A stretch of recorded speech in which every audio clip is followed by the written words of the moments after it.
Hello and welcome back to the channel. In today's video, I'll be updating you guys on all the important news regarding the crypto market, including Bitcoin and Ethereum, as well as my own portfolio picks, which include my biggest conviction, Kaspa. And on top of that, I'll be giving a quick update regarding one of my smaller picks, Qubic, which has recently been facing some FUD. If you do enjoy the video, please leave a like, and only around 26% of you guys watching right now are actually subscribed. So do smash that sub button to help support the channel and join my community.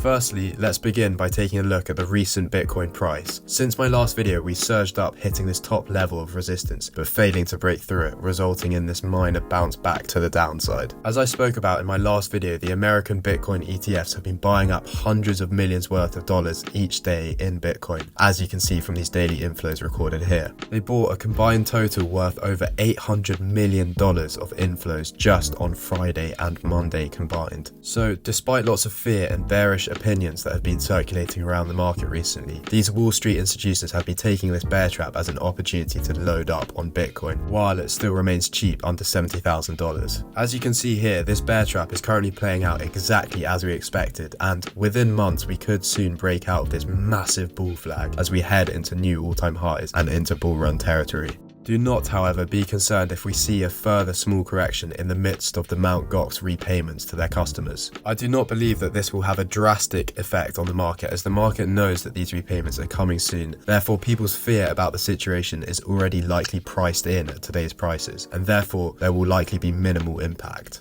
Particularly as they will be doing it in a far more tactical way than what the German government did when they recently sold directly to the exchanges. Also, customers who receive their Bitcoin now will not necessarily sell it and likely will continue to hold it. Therefore, we won't see a major sell-off when these repayments are completely fulfilled. So do not be concerned that Mt. Gox are dumping $9 billion worth of dollars over the market. They're not going to be doing that.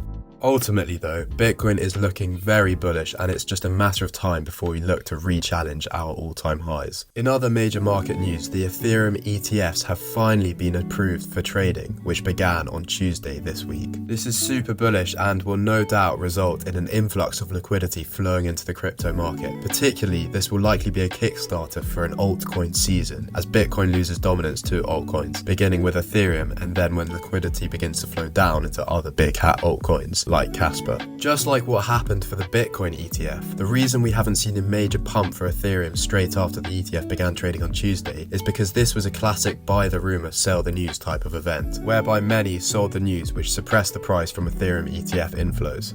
From the first day of trading alone, the Ethereum ETFs bought over $550 million of Ethereum. However, the Grayscale Ethereum Trust sold over $481 million worth of ETH. This is almost a complete reflection of what happened with when the Bitcoin ETFs were passed back in January. The price back then was initially weighed heavily down by the fact that Grayscale had been selling their Bitcoin, just like here on Tuesday when we saw them selling their ETH. This is as a result of the fact that Grayscale fees are much higher than the other ETFs, so customers are selling their Grayscale ETH, likely to buy back on another ETF. This selling pressure from Grayscale massively suppressed the price of Ethereum pumping and meant that we saw a net inflow of $107 million on day one. Grayscale hold around $9 billion worth of Ethereum, so we could see their selling pressure continue for a few weeks. But once that downward pressure gets exhausted and Grayscale begin to run out of their Ethereum to sell, then the inflows of the other ETFs will result in huge net inflows, causing the Ethereum price to pump massively.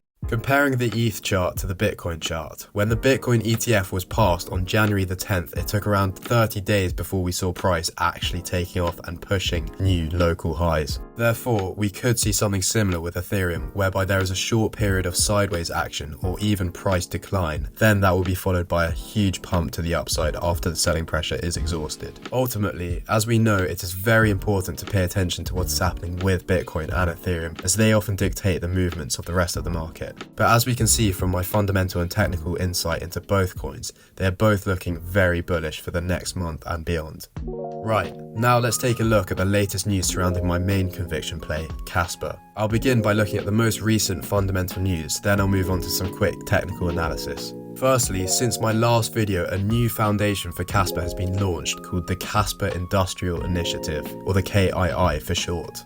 This foundation will serve as a major catalyst behind driving new large-scale adoption towards Kaspa. As per their website, they highlight the fact that they are aiming to drive Kaspa's technology into real-world use cases, including finance, supply chain, energy, and government sectors such as cross-border payments, for example, all hopefully while remaining compliant with any regulations. This is super bullish news in terms of actual real-world adoption for Kaspa, which is absolutely essential for Kaspa's long-term success and longevity.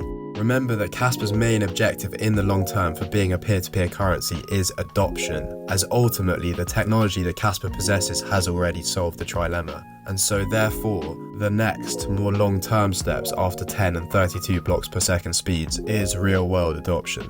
This KII is extremely promising as it indicates that there are strong signs of wide-scale adoption already emerging as a key objective for the community, so bullish stuff in my opinion. Now, very importantly, let's take a look at the hash rate. As many of you know, the rate that it is increasing by is absolutely incredible at the moment. It was just less than a month ago when Marathon Digital, the biggest Bitcoin mining company in the world, announced that for the first time in their history they had been mining a coin other than Bitcoin, and it was Kaspa since September last year. Now, this major increase in hash rate over the last month, in my opinion, cannot all be from retail miners joining. This is much bigger. I reckon that there is a number of major Bitcoin mining companies that have since adopted Kaspa into their mining farms, thus contributing to the major increase in hash rate. We have recently smashed a new all-time high of 562 petahash per second yesterday and are currently running at 532 petahash per second today as I'm recording. Just look at how insane this hash rate chart is over the last month. Over the space of 30 days, we've gone from 32 petahash all the way to 532, a 55% increase, which is just incredible and in my opinion is a sign that a lot of major mining institutions are secretly beginning to mine Kaspa without official announcement just yet.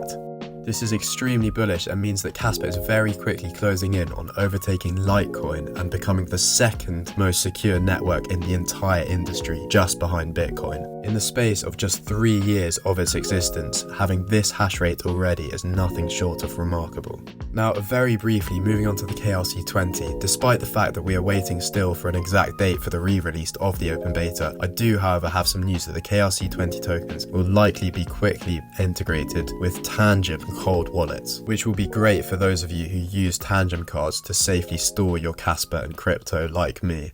Right, now moving on to Kaspa's price action. I won't go into this into loads of detail just because I covered it in greater detail in my last video, so go watch that after this one if you haven't already. But as you can see, we're coming closer and closer to the time when Kaspa will aggressively break out of this flat-topped wedge and should be hitting a huge new all-time high in this green box. This next major peak is the final significant movement in the 8-month fractal that Kaspa seems to have repeatedly been following since its creation. Now, taking a look at Kaspa's dominance in the entire crypto market, at 4.3 billion market cap, it currently makes up 0.19% of the total crypto market. What's interesting though is that over the last 30 days, the Kaspa dominance has formed this falling wedge pattern, which is in fact very bullish. And as you can see, over the last couple days, it has begun to break out over this wedge towards the upside. And there's a high likelihood that its dominance could continue up nicely to new all-time highs, which would line up very nicely with Kaspa's price breakout and forming new all-time highs as well. So as we can see here from the technicals, it does suggest that Kaspa will soon be breaking all-time highs not only in price but also dominance in the market.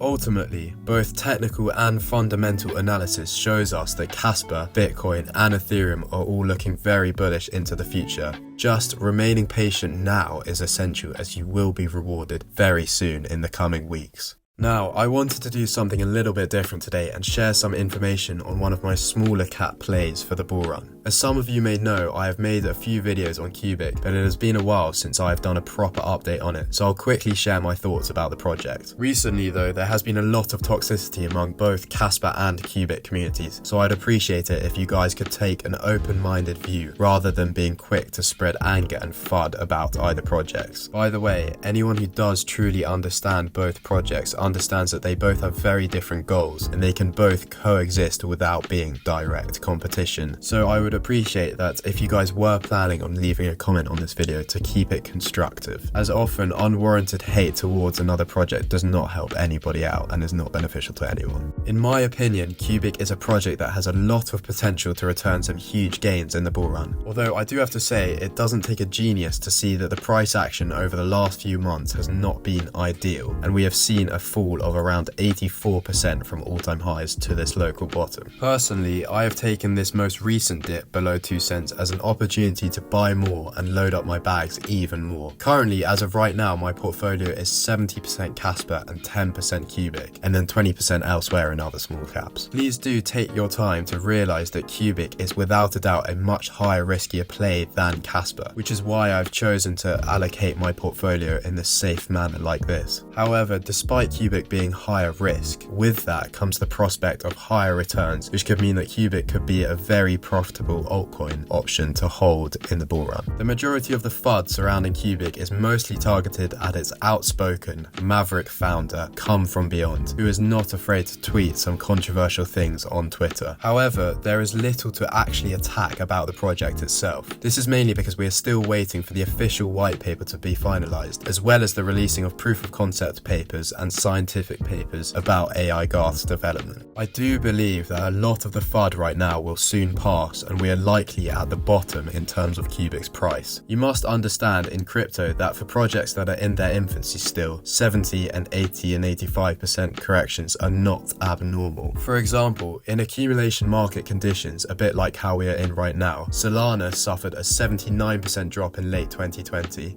BNB suffered an 84% drop in late 2019 to early 2020. And Avalanche, or AVEX, fell 85% in mid-2021. So, just because Qubic is down 83% from its all-time high a few months ago, this alone is not a valid reason to FUD the project, and it can definitely recover. I do believe in the superb potential and innovation that Qubic currently has, and I have a very strong conviction that it could be one of the top AI projects of the crypto bull run, which I believe could be a major narrative over the next year due to its prominence in the stock market at the moment, particularly with Nvidia. It will be very exciting once the proof of concepts for Qubic are published, and it could be extremely bullish for the project as well, as it will back up a lot of the scientific thinking that people are questioning at the moment. If you would like to learn more about why I am so bullish on Qubic's fundamentals, I won't have time to explain it in this video, but check out particularly my first ever video on my channel, Qubic Explained. Granted, I feel my video making skills have improved since then, but that video is still very relevant to learning about Qubic. And when you've completed watching that, feel free to watch my more recent Qubic videos to build your understanding even further. I talk about both Kaspa and Qubic every day over on my Twitter or X, so go give that a follow if you want to keep up to date with my latest opinions and news. If you did enjoy this video, please support me by leaving a like and subscribing if you're new. I'm trying to hit 2,000 followers by the end of August, and I'm currently just 300 subscribers away, so please smash that sub button. Anyway, thank you very much for watching all the way to the end of this video. I know that it is a slightly longer one than usual, so thank you. Anyway, let me know your opinions in the comments down below, and I'll reply to as many as I can. I'll see you in the next video. Bye bye.